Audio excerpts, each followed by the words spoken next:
ጤና ይስጥልኝ ተመልካቾቻችን፣ ማምሻውን በርካታ ትኩረት የሳቡ መረጃዎች ደርሰውናል። በሊባኖስ ጦርነት ማገርሸቱና የእስራኤል ወታደሮች በተቀበረ ፈንጂ መገደላቸው እየተነገረ ነው። በጀርመን አውሮፕላን ጣቢያም የፍንዳታ ቁሳቁስ መገኘቱን ተከትሎ በረራዎች መሰረዛቸው ይነገራል።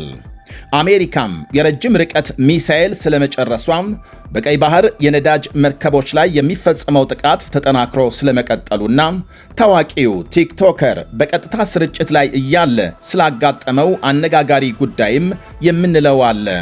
የናይጄሪያን አስገራሚ የደሞዝ ጭማሪንም እንመለከታለን። ሌሎችም አሉን። በላይ በቀለ ነኝ። አብራችሁን እንድትቆዩ ጋብዛለሁ።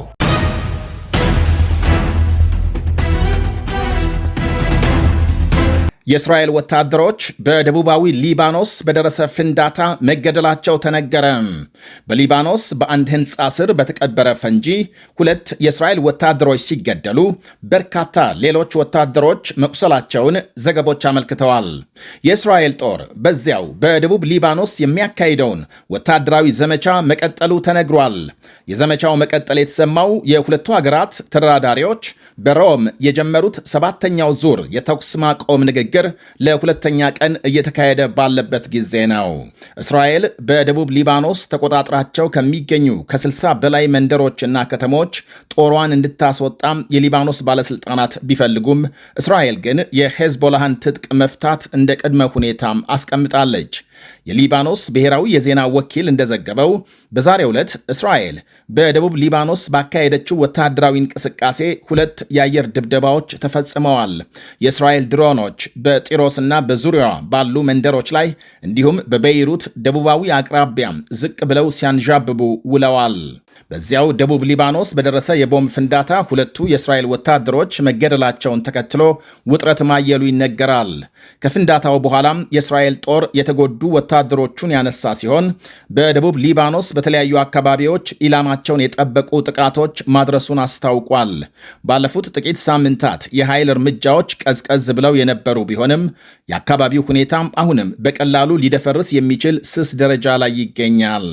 በጀርመን ላይፕሲግ አውሮፕላን ጣቢያ ከዩክሬን አውሮፕላኖች አቅራቢያም የፍንዳታ ቁሳቁስ መገኘቱን ተከትሎ በረራ መስተጓጎሉ ተነገረ። ትላንት ሌሊት የጀርመን ፖሊስ ከዩክሬን አውሮፕላኖች አቅራቢያ የፍንዳታ ቁሳቁስ የተገጠመለት ድሮን መገኘቱን ተከትሎ ምርመራ እያካሄደ መሆኑ ታውቋል። ማንነቱ ያልታወቀ የሚበር ቁሳቁስ በአውሮፕላን ጣቢያው በመታየቱ ምክንያት በርካታ በረራዎች ወደ ሌሎች ጣቢያዎች እንዲቀየሩ ተደርጓል። የፖሊስ ቃል አቀባይ እንደገለጸው ቁሳቁሱ የተገኘው የዩክሬን አንቶኖቭ የጭነት አውሮፕላኖች ከቆሙበት ስፍራ በጣም ጥቂት ርቀት ላይ ነው። የጀርመን ዜና ወኪል የደህንነት ምንጮችን ጠቅሶ እንደዘገበው በድሮኑ ላይ የሚፈነዳ ቁሳቁስ ተገጥሞበታል። ሌላ የጭነት አውሮፕላን ከላይፕዚግ ከተነሳ በኋላ በአየር ላይ ከማይታወቅ ቁሳቁስ ጋር ተጋጭቶ በሃኖቨር አውሮፕላን ጣቢያ በሰላም ያረፈ ሲሆን በአውሮፕላኑ አፍንጫ ክፍል ቀላል ጉዳት መድረሱ ተረጋግጧል። የዲኤችኤል ዋና የጭነት ማዕከል የሚገኝበት የደቡብ ማረፊያ መስመር አሁንም ተዘግቶ የሚገኝ ሲሆን የሰሜኑ ክፍል ከጥቂት ጊዜ በፊት ስራ ጀምሯል። ከቅርብ ወራት ወዲህ በጀርመን በሚገኙ የጦር ካምፖች፣ አውሮፕላን ማረፊያዎች፣ የኃይል ማዕከላትና የሎጂስቲክስ ኩባንያዎች ላይ ህገወጥ የድሮን በረራዎች በተደጋጋሚ ሲታዩ ቆይተዋል። የጀርመን ፌዴራል ፖሊስ አውሮፕላን ጣቢያዎች ከፍተኛ ጥንቃቄ እንዲያደርጉ ያስጠነቀቀ ሲሆን እነዚህ እንቅስቃሴዎች በሩሲያ ወኪሎች የተቀናበሩ ሊሆኑ እንደሚችሉ ገልጧል። የየመን ሁቲዎች በቀይ ባህር የሳውዲ የነዳጅ መርከብ ላይ የባላስቲክ ሚሳኤል መፈጸማቸው ተነገረ። የሁቲ ቃል አቀባይ ያህያ ሳሬ በቀይ ባህር በሳውዲ መርከብ ላይ በርካታ የባላስቲክ ሚሳኤሎች ማረፋቸውን ገልጸዋል። ሐምሌ 22 ሁቲዎች በሳውዲ መርከቦች ላይ እገዳ ከጣሉ ወዲህ ጥቃት የተፈጸመባቸው የሳውዲ የነዳጅ መርከቦች ቁጥር 8 መድረሱን ቃል አቀባዩ ገልጸዋል። እንዲሁም 30 የሚደርሱ መርከቦች በቀይ ባህር እንዳያልፉ መከልከላቸውን አመልክተዋል። በባብ አልማንደብ የባህር ወሽመጥ የተጣለው እገዳ በተሳካ ሁኔታም እየተፈጸመ ነው ብለዋል የሁቲ ቃል አቀባይ። ስለ ዛሬው ጥቃት ከሳውዲ በኩል የተሰጠ መግለጫ የለም። አሜሪካም በኢራን ጦርነት የረጅም ርቀት ሚሳኤሎች ተጠቅማ መጨረሷ ተነገረ። የተለያዩ ዜና ምንጮች ባሰራጩት ዘገባ ከምድር ወደ አየር የሚወነጨፉ የረጅም ርቀት ሚሳኤሎችን አሜሪካ ተጠቅማ መጨረሷን አመልክተዋል። አሜሪካም ሚሳኤል መጨረሷን የተመለከተ ዘገባ ሲሰራጭ ያሁኑ ለሁለተኛ ጊዜ ነው። ቀደም ሲል ሮይተርስ አሜሪካ ያሏትን የረጅም ርቀት ሚሳኤሎች በሙሉ ተጠቅማ መጨረሷን መዘገቡ ይታወቃል። የአሜሪካ ባለስልጣናት በመጋዘን የሚገኙ ኢላማቸውን ለይተው የሚመቱ ዘመናዊ ሚሳኤሎች ቁጥር ውስን መሆኑን ቀደም ሲል ገልጸዋል። ጦርነቱ ከመጀመሩ በፊት አሜሪካም ከ2000 በላይ ፓትሪየት ሚሳኤሎች የነበራት ሲሆን ባለፈው ወር መጨረሻም ቁጥሩ ከ800 በታች መቀነሱን ምንጮቹ አክለዋል።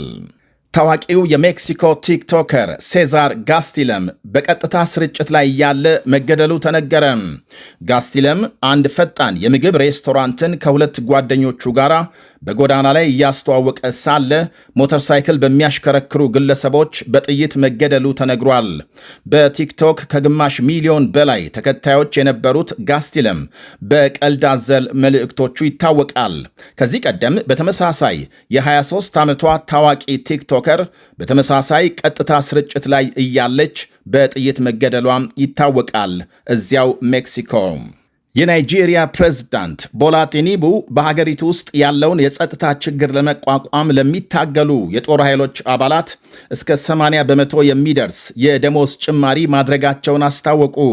ይህም በአንድ ወር ጊዜ ውስጥ የተደረገ ሁለተኛው የደሞዝ ማሻሻያ ነው። የደሞዝ ጭማሪው በወታደራዊ ማዕረግ የተከፋፈለ ሲሆን ዝቅተኛ ማዕረግ ያላቸው አባላት ከፍተኛውን ጭማሪ አግኝተዋል። ባለፈው ወር የዝቅተኛ ማዕረግ ወታደሮች ደሞዝ ከ36 ወደ 73 ዶላር ከፍ ብሎ የነበረ ሲሆን አዲሱ ጭማሪ ከመስከረም ጀምሮ ወደ 132 ዶላር አድጓል። በኢትዮጵያም 21 ሺህ ብር ገደማ። በዚህ ምክንያት የሀገሪቱ ዓመታዊ የወታደራዊ ደሞዝ ወጪ ከ484 ሚሊዮን ዶላር ወደ 678 ሚሊዮን ዶላር ከፍ ማለቱ ታውቋል። ፕሬዝዳንት ቲኑቡ የደሞዝ ጭማሪውን ያደረጉት የወታደሮችን መስዋዕትነት ለማስከበርና ሞራላቸውን ለማጠናከር እንደሆነ ገልጸዋል። ከደሞዝ ጭማሪው ሌላም 28000 አዳዲስ ወታደሮችን የመቅጠር ዕቅድ ተይዟል። በኢራን ከመጋቢት ወዲህ ከብሔራዊ ደህንነት ጋር በተያያዘ ክስ የቀረበባቸው ቢያንስ 56 ሰዎች በሞት እንደተቀጡ የተባበሩት መንግስታት የሰብአዊ መብቶች ኮሚሽን አስታወቀ። ኮሚሽነሩ ቮልከር ተርክ ባወጡት መግለጫ እንደተመለከተው በሞት ከተቀጡት መካከል 27ቱ በጥር በመላው ኢራን ተቀስቅሶ በርካታ ሰዎች ከተገደሉበት ህዝባዊ ተቃውሞ ጋር በተያያዘ በቁጥጥር ስር የዋሉ ናቸው። ኮሚሽኑ በዚሁ መግለጫም ኢራን ከአሜሪካና ከእስራኤል ጋር የገባችበት ጦርነት ከጀመረ በኋላም የሚተላለፉ የሞት ቅጣት ውሳኔዎችና ግድያዎች መጠናቸው ጨምሯል ሲል ከሷል። ኮሚሽነር ተርክ ጨምረውም የኢራን ባለሥልጣናት የሞት ቅጣት ፍርድን እንዲያቆሙ፣ በሞት መቅጣት እስከ ወዲያኛው እንዲያበቃም ጠይቀዋል።